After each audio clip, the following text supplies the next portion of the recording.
नमस्कार दोस्तों, मैं हूं रॉकी और आपका स्वागत है आपके अपने चैनल फाइनेंस फादर में। आज है 21 जून, संडे का दिन है और मैं आपके साथ इस वीडियो में बात करने वाला हूं इंडियन फ्लोरिंग इंडस्ट्री का जायंट के बारे में। इंडियन फ्लोरिंग इंडस्ट्री को अगर आप देखें तो ये मार्केट जो है 50,000 करोड़ के ऊपर का एक बिजनेस है जो कि हर साल रेगुलर बेसिस पे बढ़ रहा है। और जब मैं एनएससी के वेबसाइट पे इसका डिलीवरी चेक कर रहा था तो मुझे कुछ चौंकाने वाली चीजें मिली है। चलिए इसको शेयर करते हैं आपके साथ और देखते हैं कौन है ये बेताज बादशाह। सबसे पहले मैं आपके साथ इसका रिटर्न का प्रोफाइल शेयर करना चाहूंगा। 19 जून बीते हुए दिन अगर इसके एनएससी के ऊपर क्लोजिंग प्राइस देखे तो 366 रुपए 45 पैसे था। एक दिन की अगर हम लोग तेजी देखें तो ये लगभग 4% की तेजी शो कर रहा है।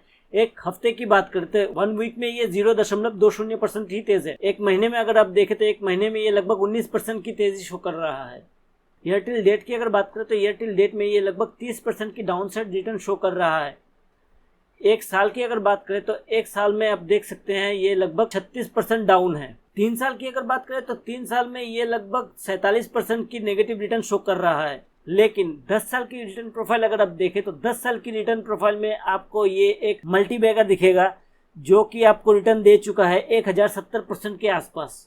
चलिए इसके शेयर होल्डिंग पैटर्न पे एक नजर डालते हैं। अगर आप कंपनी की शेयर होल्डिंग पैटर्न को देखें तो प्रोमोटर्स के पास 47% की स्टेक है, एफआईआईज के पास 23% की स्टेक है, म्यूचुअल फंड्स के पास 14.47% की स्टेक है और इंश्योरेंस कंपनीज के पास 0.13% की स्टेक है। अगर आप सिर्फ इंस्टीट्यूशनल होल्डिंग को देखें तो इंस्टीट्यूशनल होल्डिंग निकल के आ रही है करीबन 38% के आसपास। नॉन इंस्टीट्यूशनल इन्वेस्टर्स है 13.97% की स्टेक में। Majority share holder promoter, pledge promoter holding none. Mutual fund की 22 स्कीमों ने इसमें इन्वेस्ट करके रखी है। एफआईआईज की देखें तो 145 एफआईआईज ने इसमें इन्वेस्टमेंट करके रखी है। Promoters with highest holding RK trustee private limited. Highest public share holder government pension fund global. Individual investor 10.56% की स्टेक में। इस बातचीत को आगे ले जाते हुए मैं आपके साथ इसका क्वार्टरली रिजल्ट एक बार डिस्कस करना चाहूंगा। अगर आप इस शेयर के क्वार्टरली रिजल्ट को देखें तो यहाँ पे आप देख सकते हैं दिसंबर 2018 वर्सेस दिसंबर 2019 का ही डेटा है, क्योंकि मार्च 2020 का डेटा अभी तक आया नहीं है। दिसंबर 2018 में अगर नेट सेल की बात करें तो नेट सेल था 758 करोड़ का, जो कि दिसंबर 2019 में हो गया 741 करोड़ का। नेट सेल में 2.28% की एक गिरावट यहाँ पे देखने को मिल रही है। ऑपरेटिंग प्रॉफिट की बात करें तो ऑपरेटिंग प्रॉफिट दिसंबर 2018 में 120 करोड़ था, जो कि गिर के 111 करोड़ हो गया है दिसंबर 2019 में। यहाँ पे ऑपरेटिंग प्रॉफिट में आप देख सकते हैं लगभग 8% की एक गिरावट है।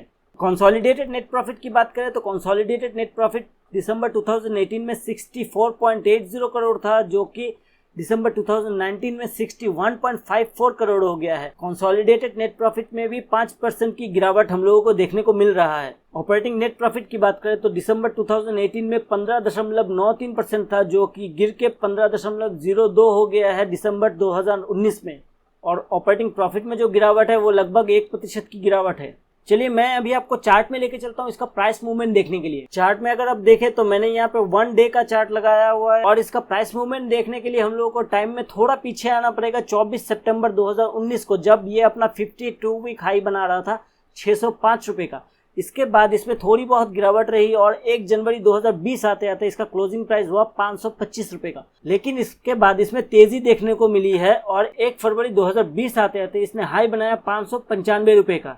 और फरवरी के बाद आपको पता है कि कोरोना वायरस का इम्पैक्ट कैसा रहा और कोरोना वायरस के चलते इस शेयर में भी बड़ी गिरावट देखने को मिली। और 19 मई 2020 को इसने अपना 52 वीक लो बनाया 295 रुपए का। लेकिन इसके बाद इसमें एक बढ़िया बाउंस बैक टाइप का पैटर्न देखने को मिला और 19 जून बीते हुए दिन इसने हाई बनाया 380 रुपए का, लेकिन इसका क्लोजिंग प्राइस था 366 रुपए के ऊपर। यहाँ पे चार्ट में कुछ चीजें ध्यान देने लायक है। अगर मैं 5 डे के ईएमए की बात करूं तो 5 डे का ईएमआई कैलकुलेट होके आ रहा है 360 रुपए के ऊपर। अगर मैं 9 डे के ईएमआई की बात करूं तो 9 डे के ईएमआई कैलकुलेट होके आ रहा है 361 रुपए के ऊपर। अगर मैं 13 दिन की ईएमआई की बात करूं तो 13 दिन का ईएमआई कैलकुलेट होके आ रहा है 359 रुपए के ऊपर। अगर मैं 21 दिनों की ईएमआई की बात करूं तो 21 दिनों का ईएमआई कैलकुलेट होके आ रहा है 356 रुपए के ऊपर। और अगर मैं 50 दिनों की ईएमआई की बात करूं तो 50 दिनों का ईएमआई कैलकुलेट होके आ रहा है 367 रुपए के ऊपर।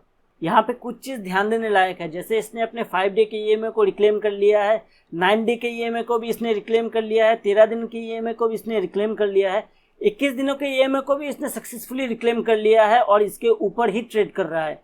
लेकिन 50 दिनों का ईएमआई अगर आप देखें तो 50 दिनों का ईएमआई 367 रुपये है और यहाँ पे जो लास्ट क्लोजिंग प्राइस था ये 366 रुपये 45 पैसे था चार्ट के ऊपर। तो ये अभी अपना 50 डे की ईएमए के ऊपर ट्रेड कर रहा है, जो कि एक क्रूशियल लेवल है। और यहाँ पे आप देख पा रहे हैं आपके सामने शेयर का नाम आ चुका है। मैं बात कर रहा हूँ कजारिया सेरामिक्स के बारे में। देखिए, जब हम कजारिया सेरामिक्स के बारे में बात करते हैं तो ये आज के डेट में फ्लोरिंग इंडस्ट्री का मार्केट लीडर है और पूरे फ्लोरिंग इंडस्ट्री को लीड कर रहा है। और मेरा इस स्टेटमेंट के पीछे का जो रीजन है वो इसका मार्केट कैपिटल और इसका price to book value ratio है। चलिए एक बार आरएसआई का मूवमेंट देख लेते हैं, जिससे हमको इसके प्राइस में स्ट्रेंथ का पता चल जाए। अगर आप चार्ट में आरएसआई का मूवमेंट देखें तो आरएसआई का मूवमेंट इस पॉइंट पे निकल के आ रहा है 55.29, जो कि प्राइस में स्ट्रेंथ को शो कर रहा है। एक बार एमएसीडी का मूवमेंट देखते हैं और देखते हैं हिस्टोग्राम क्या बता रहा है।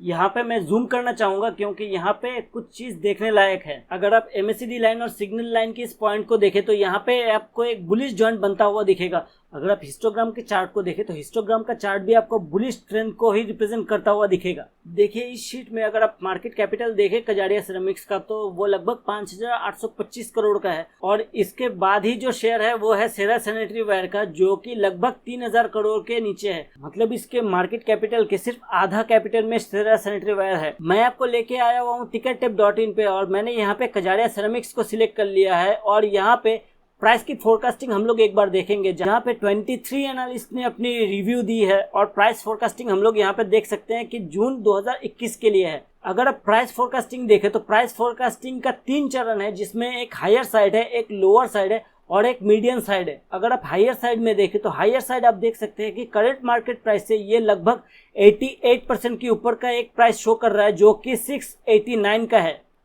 अगर आप लोअर साइड में इसका प्राइस का फोरकास्टिंग देखें तो लोअर साइड में इसका प्राइस का फोरकास्टिंग है 337 के ऊपर, जो कि करंट मार्केट प्राइस से सिर्फ 8% नीचे है। और अगर आप मीडियम साइड देखें, जो कि हर एनालिस्ट के राय का एक एवरेज वैल्यू है, करंट मार्केट प्राइस से लगभग 30% के ऊपर का एक प्राइस शो कर रहा है। अगर मैं इसके पेयर ग्रुप के साथ इसका पीवी रेशियो आपको दिखाऊं तो आपको लगेगा कि हाँ मैं सच बोल रहा था।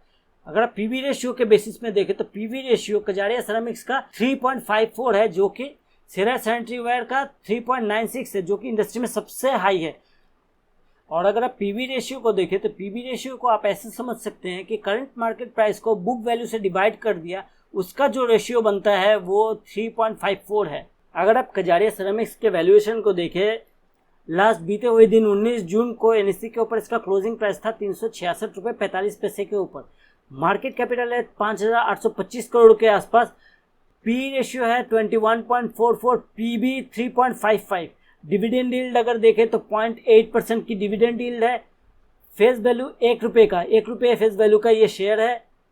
और 52 वीक हाई और लो को मैंने अभी चार्ट में दिखाया, 295 रुपये वर्सेस 605 रुपये। एनएससी के वेबसाइट में आपको लेके जाना चाहूंगा, क्योंकि एनएससी के वेबसाइट में ही वो डेटा अवेलेबल है, जिसको देख के मैं शॉक हुआ था। एनएससी के वेबसाइट में अगर आप देखें तो 19 जून 2020 को इसका जो लास्ट ट्रेडेड प्राइस था वो 368 रुपये 50 पैसे के ऊपर था। जो एडजस्टेड क्लोजिंग प्राइस था वो 366 रुपये 45 पैसे था। हाई बनाया था 379 रुपये 80 पैसे के ऊपर, लो बनाया था 355 रुपये 50 पैसे के ऊपर। प्रीवियस क्लोजिंग 352 रुपये 65 पैसे और ओपन हुआ था 355 रुपये 50 पैसे के ऊपर।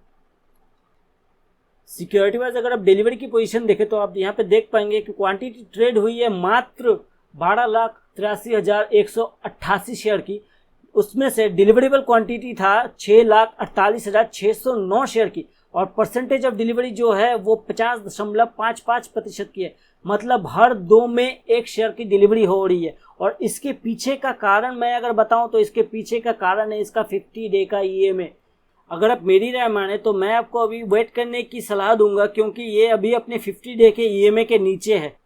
आप एक बार इसको देख लीजिए, ये अगर अपने 50 डेज के ईएमए को आराम से सस्टेन कर लेता है, 50 डेज के ईएमए के ऊपर ट्रेडिंग होकर आराम से सस्टेन कर लेता है, तो आप इसमें निवेश कर सकते हैं, लेकिन 50 डेज के ईएमए को एज अ स्टॉप लॉस लगा के।